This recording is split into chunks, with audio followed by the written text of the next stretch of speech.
Much of the unhappiness and suffering of our seniors is caused by three conditions: the feeling of lonesomeness, the feeling of helplessness, and the feeling of boredom. This program addresses all three conditions and suggests ways to overcome them. Please stay tuned.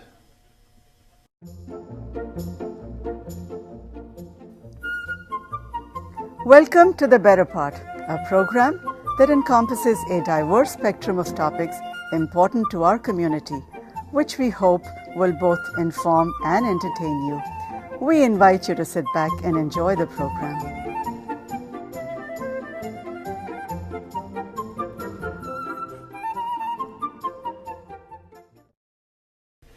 In the studio today with us is Anna Marie Marinou, who took her undergraduate studies at San Jose State College and who earned her master's degree in gerontology at San Francisco State. Can you tell us about yourself and why you elected to study gerontology for your master's?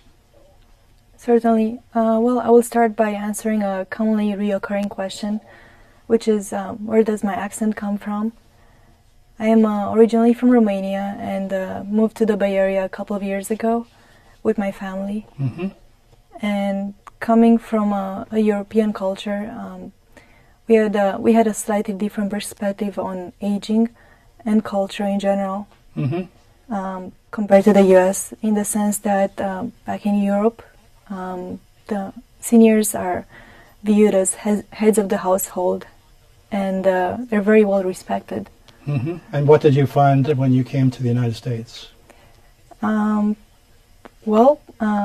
There is a slightly different perspective on aging in a more negative sense, and I wish to change that. Hence why I wanted to study gerontology and aging. Mm-hmm. Well, I think you're very right. There is a bias, certainly in advertising and in entertainment, and for the youth rather than in age. Now, you immigrated about 9 years ago, and then you went to the college. You tell us a little bit about the experience of going to a college here versus what it would be like in Europe. Well, I would say the experience is quite different in terms of culture and also in the ways that teaching is made, in the sense that there is certainly a lot more competition for higher education in Europe, though higher education is also a lot more affordable, in some cases free, compared to here, whereas I would say more people may have access to college, though they have to pay so much more. Mm-hmm. Yep. That's interesting. Well, now, when you studied gerontology, covers many fields from sociology to medicine. What particular field of gerontology did you concentrate on? Well, that is accurate. It is quite a broad science, though the part that fascinated me most was that of activities. Mm-hmm. And the reason why I'm passionate about activities and aging is because what a person does on a daily basis and what they become involved in will influence their quality of life and overall happiness. Mm-hmm. Well, that's true. So you're dealing in gerontology with the problems of aging. Geriatrics, for example, is a science, studying the science of aging, totally different approach. Yep. You're dealing with the day-to-day methods of handling people as they grow older. We're dealing more with the social aspects. Social of and aging. how to suggest ways to improve their life. Mm-hmm. Can you tell our viewers how the quality of life is currently defined for seniors? How does the gerontology look at seniors in terms of defining quality of life? Certainly. Successful aging for seniors is defined as the ability for seniors to function well with good mobility and good cognitive skills and an overall good mental health. Mm-hmm. Mm-hmm. And hopefully they should live free from any chronic diseases. Mm-hmm. I would say that quality of life refers to these, and a general well-being for seniors Though there are some frail seniors where this can slightly be modified, this definition, in the sense that their quality of life also refers to the lack of any pain and physical discomforts on a daily basis. Yes, yeah.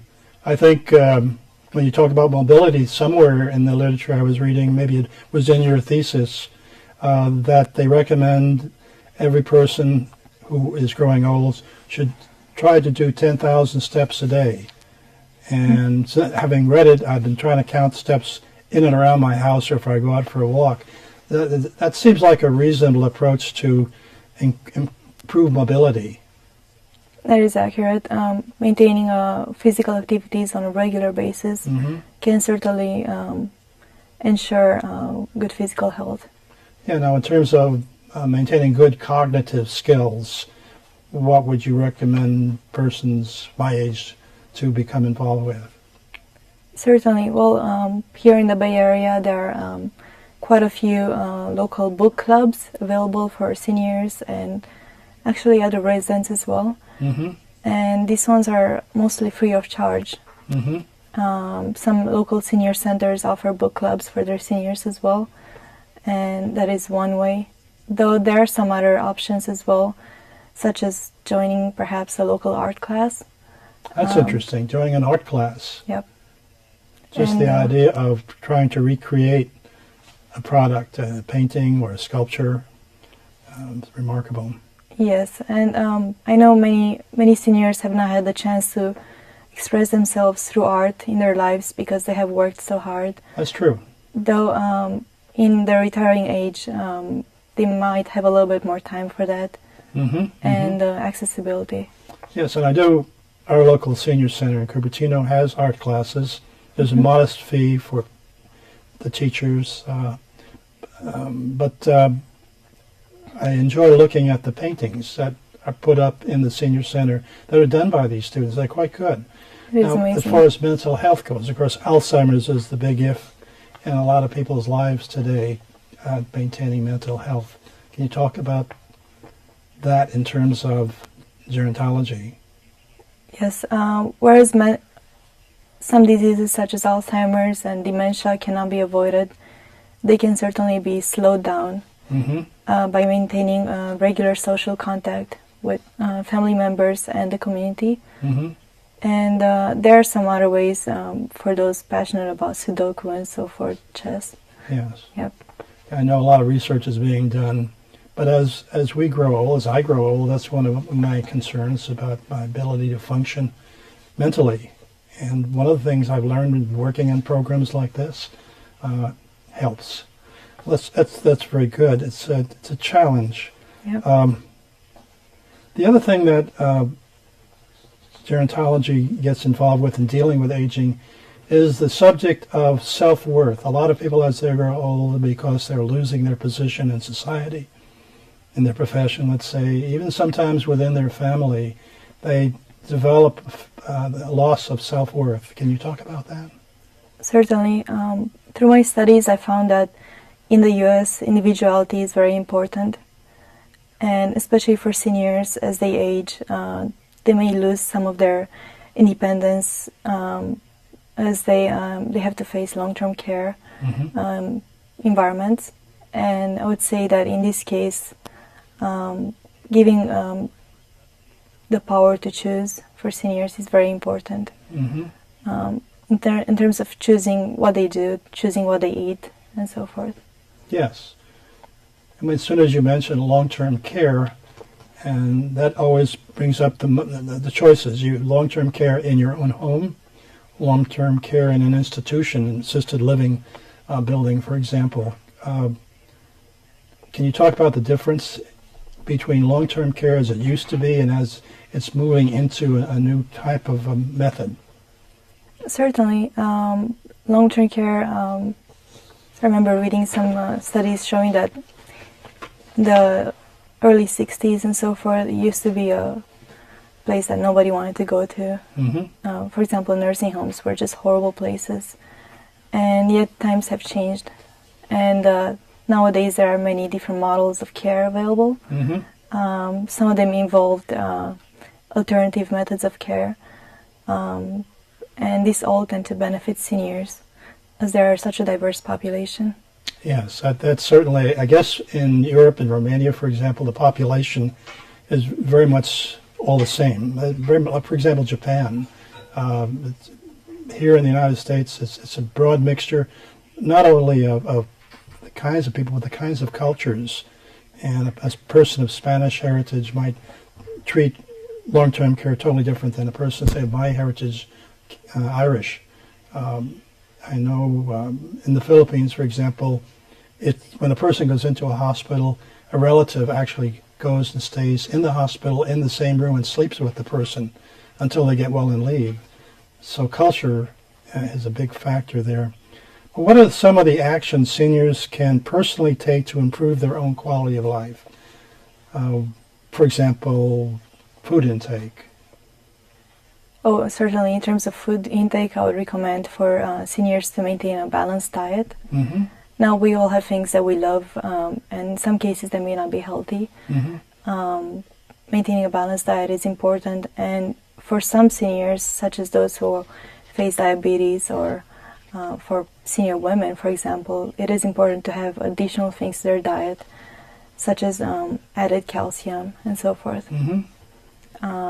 Another thing that I would recommend for seniors is to stay physically active. Yes. And do anything that you can for that. Mm-hmm. There are many community resources available, such as some local senior centers may offer weekly walking groups. Yes.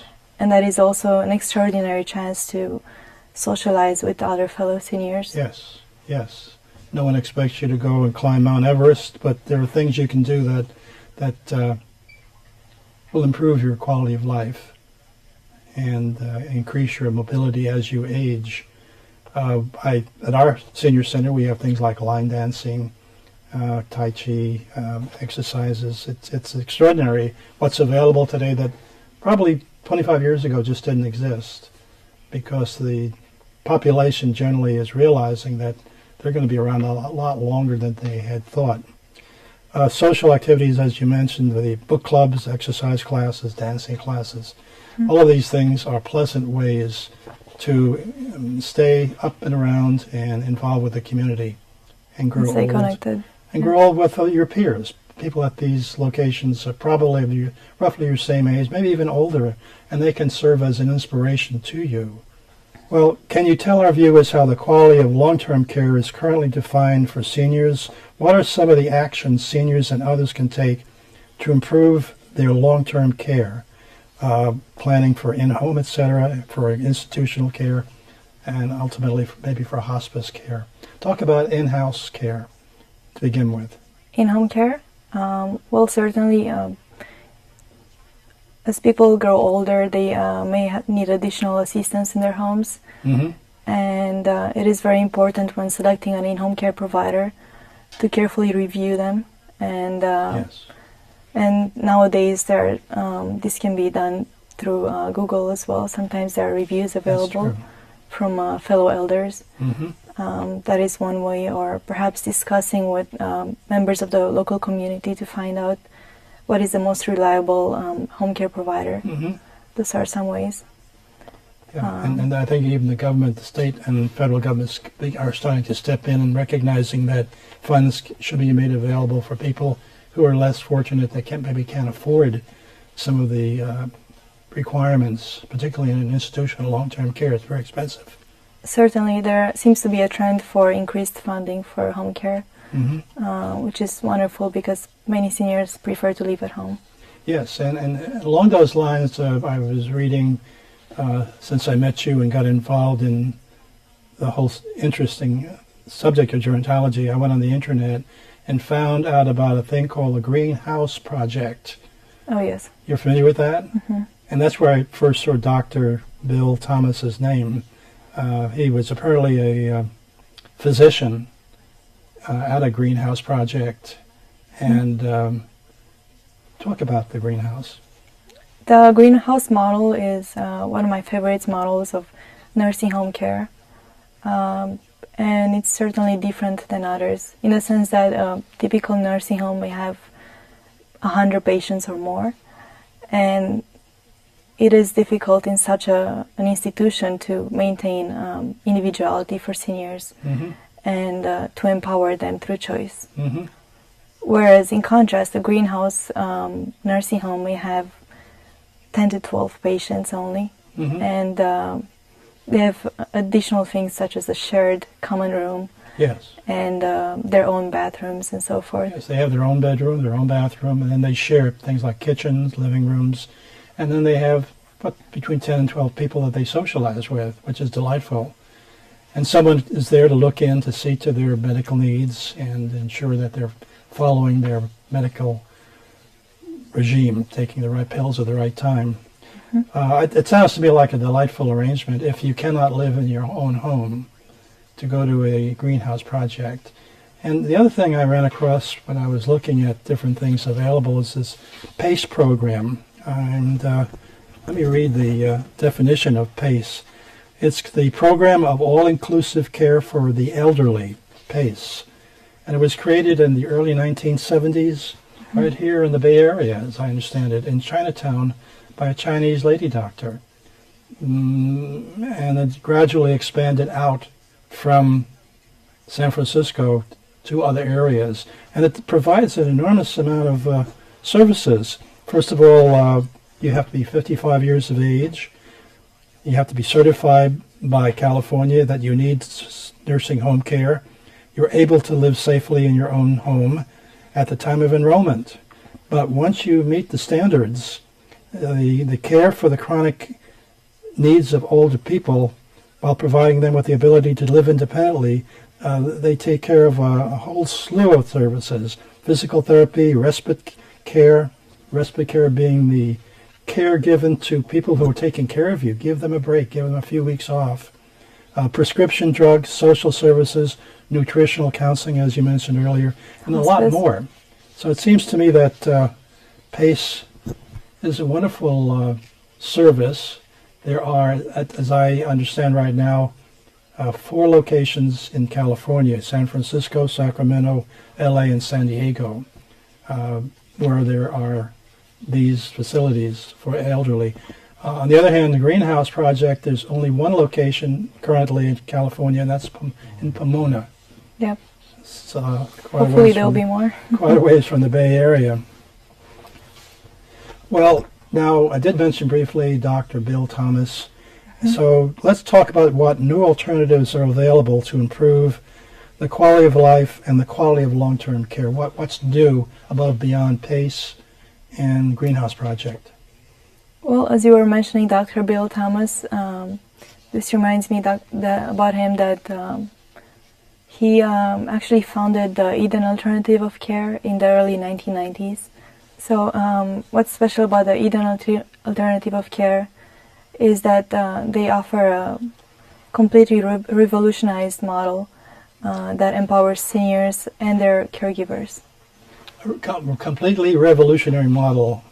Tell us what this revolution does. Well, the Eden Alternative is about changing the environment and the activities that seniors are involved in. How do they do that?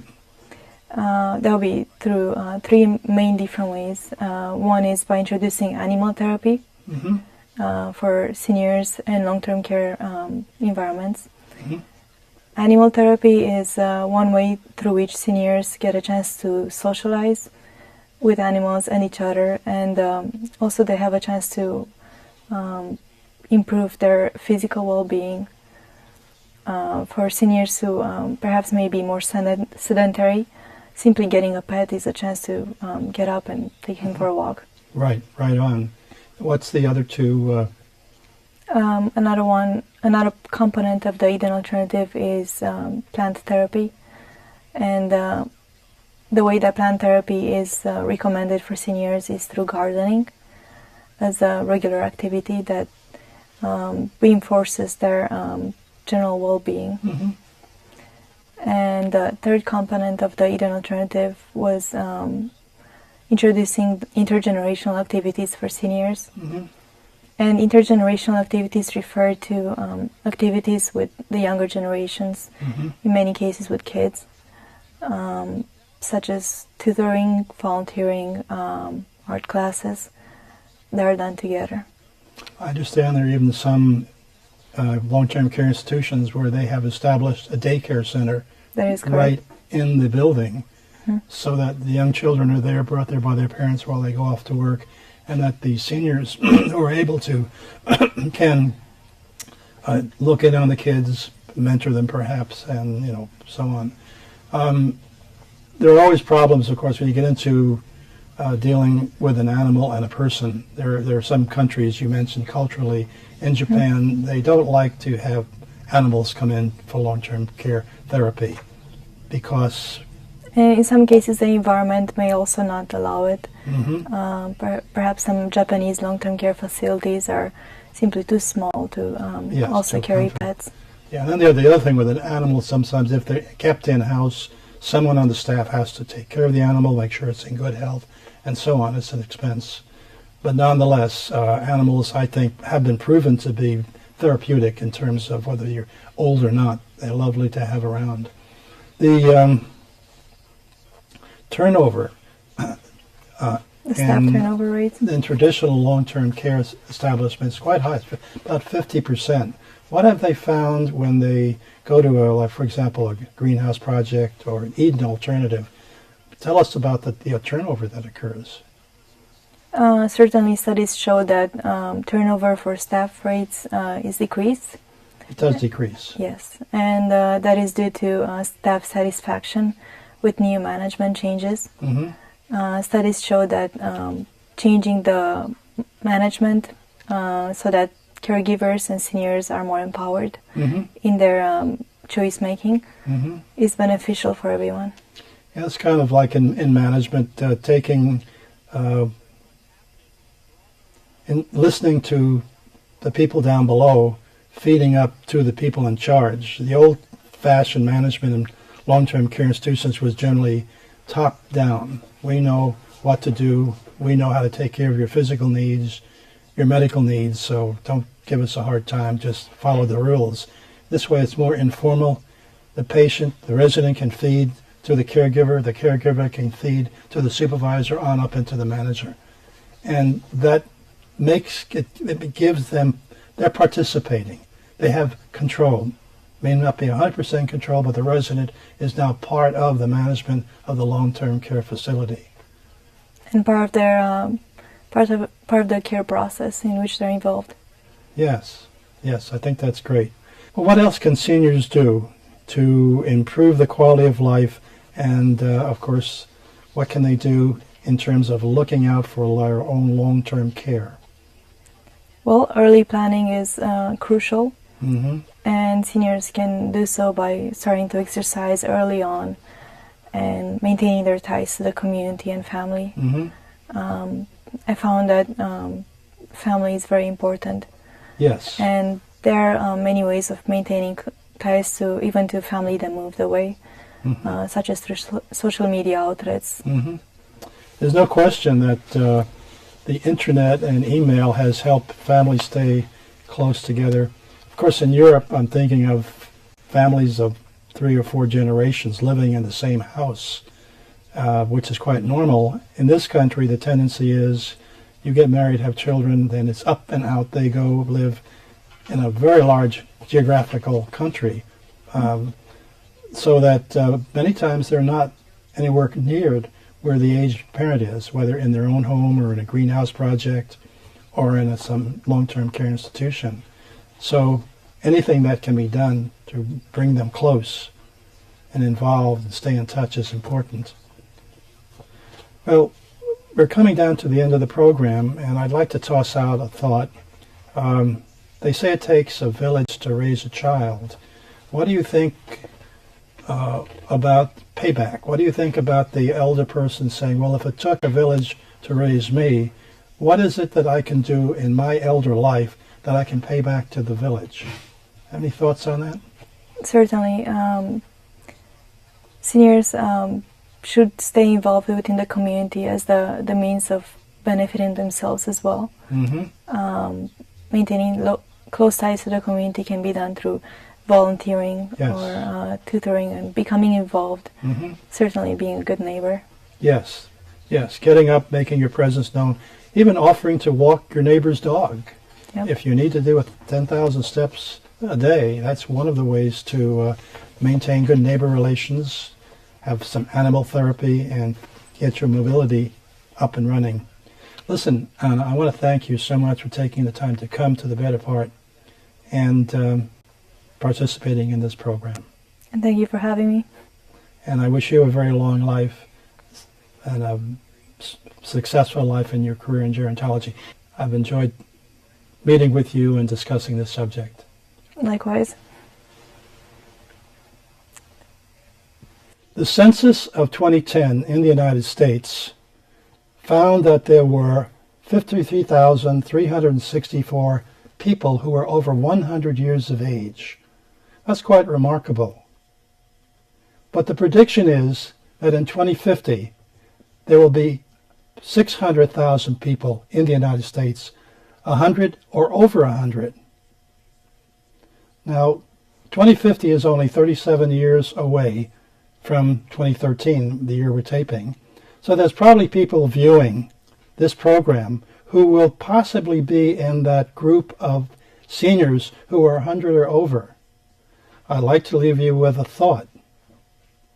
Start living your life now in such a way, healthy lifestyle, that you will age successfully, so that you will have good mobility, you'll have good cognitive skills, you'll have good mental health.